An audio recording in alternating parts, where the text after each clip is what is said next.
বন্ধুত্ব করেছে, আল্লাহ যা বলে তাই মানে। এইটাই হলো মুসলমানের দোষ, তাই না? এটা কি আল্লাহ বুঝেন না যে আমার কারণে মারছিস, আমার কারণে মুসলমানদেরকে জঙ্গি বলছিস, অথচ জঙ্গি তো তোরা। ফিলিস্তিনে যারা বোম্বিং করে নিরীহ নির্দোষ নিষ্পাপ ফেরেশতার মতো শিশুগুলোকে এইভাবে খুন করে কষার চেয়েও নিকৃষ্ট ভাবে তাদের গোস্ত মাংস সারা শরীর জাররা জাররা করে আকাশে উড়িয়ে দেয়, এদের চেয়ে নিকৃষ্ট জঙ্গি পৃথিবীতে আছে নাকি? এরাই জঙ্গি, এরা এবং মুসলমান সমাজে ওরা জঙ্গি তৈরি করে, ওরাই তৈরি করে। জঙ্গির ইন্ডাস্ট্রি মালিক হলো তারা। আমরা জানি, এগুলি এখন আর বলার অপেক্ষা রাখে না, সারা পৃথিবীর মানুষ জানে, ঠিক নয় কি? আল্লাহ কি বুঝে না তুমি কার সাথে শত্রুতা করছো? আল্লাহ বুঝার কারণে নূহ আলাইহিস সালামকে বলছে মূল শত্রুতা তো তোমার সাথে না, আমার সাথে। তুমি জাহাজে চড়ে তুমি বেঁচে যাও, হ্যাঁ, আর আমি দেখতেছি লড়াইটা আমার সাথে হবে। আল্লাহ তার এক বান্দা পানি আছে, পানিকে বলছে দাও শুরু করো হামলা।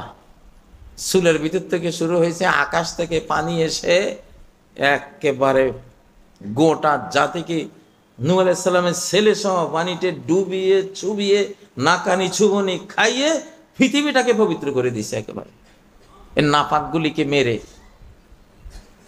কাফের বেঈমান এগুলি নাপাক না? আপনি ঈমান না আনলে আমি ঈমান না আনলে আমি নাপাক, আপনি ঈমান না আনলে আপনিও কি নাপাক। এই বেঈমান যারা তারা নাপাক। আল্লাহ তাআলা ওদের থেকে পৃথিবীকে পাক করেন, মাঝে মধ্যে নবীদেরকেও পাক করেছেন কাফের বেঈমান নামক এই নাপাক থেকে। ওয়ামুতাহহিরুকা মিনাল্লাযীনা কাফারু, ওহে আমার ঈসা, পবিত্র ঈসা, কাফের নামক নাপাকগুলি থেকে তোরে আমি পবিত্র করব। তোর আশপাশে এগুলির আমি রাখতাম না। একেবারে নিয়ে গেছে কোথায়? আকাশে। কোথায় নিয়ে গেছে? আকাশে। এখন ভাই, ভারতের মানুষেরা শোনো, পাকিস্তানের মানুষেরা শোনো, মিডিয়া তো আছে, তোমরা হয়তো পাইবা, আমেরিকা এর সবাইকে বলছি, মানুষ মারার প্রজেক্ট নিয়ে ওই পাকিস্তানে লাগাই দিবা, ইন্ডিয়ায় লাগাই দিবা, চীনে লাগাই দিবা, ফিলিস্তিনে লাগাই দিবা, বাংলাদেশে লাগাই দিয়ে উদ্দেশ্য কি?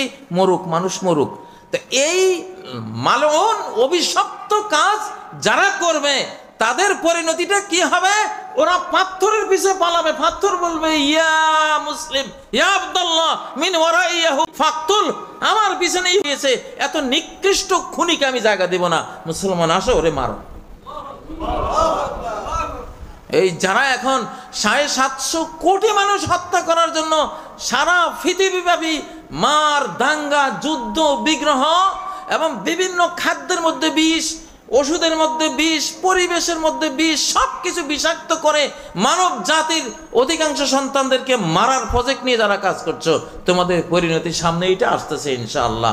গাছের পিছনে পালাবা, হ্যাঁ, গাছ বলবে ইয়া মুসলিম ইয়া আব্দুল্লাহ তাআল মিন ওয়ারাই ইয়াহুদিয়ুন ফাকতুল, গাছের মতো এমন বন্ধু, মানব বন্ধু, সেও তোমাদের দুশমন হয়ে যাবে, বলবে আমার পিছনে পালিয়েছে, ওকে খুন করো। আল্লাহু আকবার। ব্যাপারটা বুঝতেছেন তো?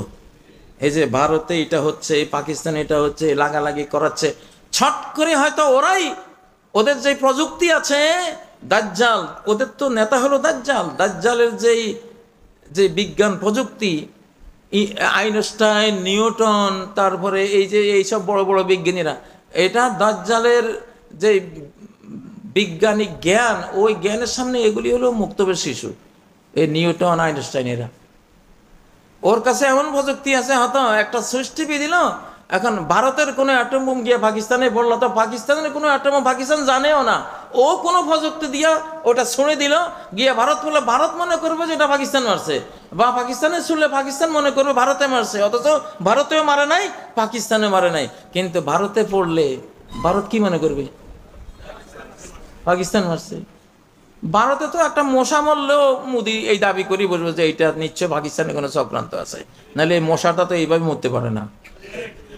আর তাদের মিডিয়াগুলি, হ্যাঁ এটা প্রমাণ মিলে গেছে, আমাদের সৈনিকরা দাওয়া শুরু করেছে, এই যে এই মশার হত্যার পিছনে পাকিস্তানের ষড়যন্ত্র দায়ী, নাকি আইএস দায়ী, এগুলি কইবে না ওরা? তখন তাদেরকে বুঝাবে ইহুদিরা তো লাগছে পিছনে, ব্রাহ্মণ তো ইহুদি, এই যে হিন্দুদের নেতা, হিন্দুদের যে ধর্মগুরু এগুলি ব্রাহ্মণ, বারহামা, বারহামা মানে ইব্রাহিম আলাইহিস সালাম, ইব্রাহিম আলাইহিস সালাম মানে এই বানি ইসরাইল, ইসরাইল মানে ইয়াকুব, ইয়াকুব আলাইহিস সালাম। ইসরাইল মানে কি? ইয়াকুব আলাইহিস সালামের সন্তান, এরা ইয়াকুব আলাইহিস সালামের সন্তান, নবীর আওলাদ। কিন্তু বেঈমান হয়ে এরা কেনানের মতো নষ্ট হয়ে গেছে, বরবাদ হয়ে গেছে। এখন এরা হলো সবচেয়ে খারাপ জিনিস। ভালো জিনিস খারাপ হলে সবচেয়ে কি হয়? খারাপ হয়। এখন হিন্দুদেরকে তো লিড দিচ্ছে ব্রাহ্মণরা, ব্রাহ্মণরা হলো ইসরাইল। এরা কি টের পাচ্ছে? এখন আমার তো আশঙ্কা লাগে এরা এই সর্বনাশ করতে পারে। পাকিস্তানের দিক থেকে একটা মেরে দিল, বা ভারতের দিক থেকে পাকিস্তানকে একটা মেরে দিল, পাকিস্তান মনে করে ভারত মারছে, দে এবার যা আছে। তখন ঘটনাটা কি ঘটবে? একদিনেই তো শত শত কোটি কোটি মানুষ দুনিয়া থেকে বিদায় হওয়ার মতো ঘটনা। এরম মহাবিপদে আমরা আছি। আল্লাহর কাছে দোয়া করেন। আপনারা ভারতকে বলেন এই যুদ্ধে ইসলামের যুদ্ধ না, এটা এই যুদ্ধে ইসলাম আসবে না। এই আগুন মাইরা মানুষ মারার যুদ্ধ করে ইসলাম কখনো বিজয়ী হবে না। এটা শুধু এখন জান বাঁচাবার জন্য যুদ্ধ হবে, আমাদেরকে মারলে আমরা মারতে হবে জান বাঁচাবার জন্য। কিন্তু এই যুদ্ধে ইসলাম আসবে না। ইসলাম আসবে তীর তলোয়ারের যুদ্ধে, বল্লমের যুদ্ধে। ইসলাম আসবে সরাসরি মানুষ যে লাঠি ছোটা দিয়া যে যুদ্ধ করে, আগের যুগের পবিত্র যুদ্ধ, যেই পবিত্র যুদ্ধ করলে একটা আল্লাহর জমিনের একটা গাছেরও কোনো ক্ষতি হবে না, আল্লাহর কোনো সৃষ্টিগত কোনো নিরপরাধ প্রাণীও মরবে না, ঠিক না? সেই যুদ্ধে ইসলাম আনবেন আল্লাহ তাআলা। সেই যুদ্ধ হবে এই পারমাণবিক যুদ্ধের পরে, সেটা আসতেছে। এখনকার যে যুদ্ধটা হবে পারমাণবিক যুদ্ধ, এটা তো মেরে ফেলার যুদ্ধ। কসাইয়ের দোকানের মতো মানুষের মাংসের টুকরাগুলি আকাশে উড়িয়ে দেওয়ার, ধুলিবালি বানিয়ে উড়িয়ে দেওয়ার যুদ্ধ। তো এই যুদ্ধ তো আমরা উৎসাহিত করব।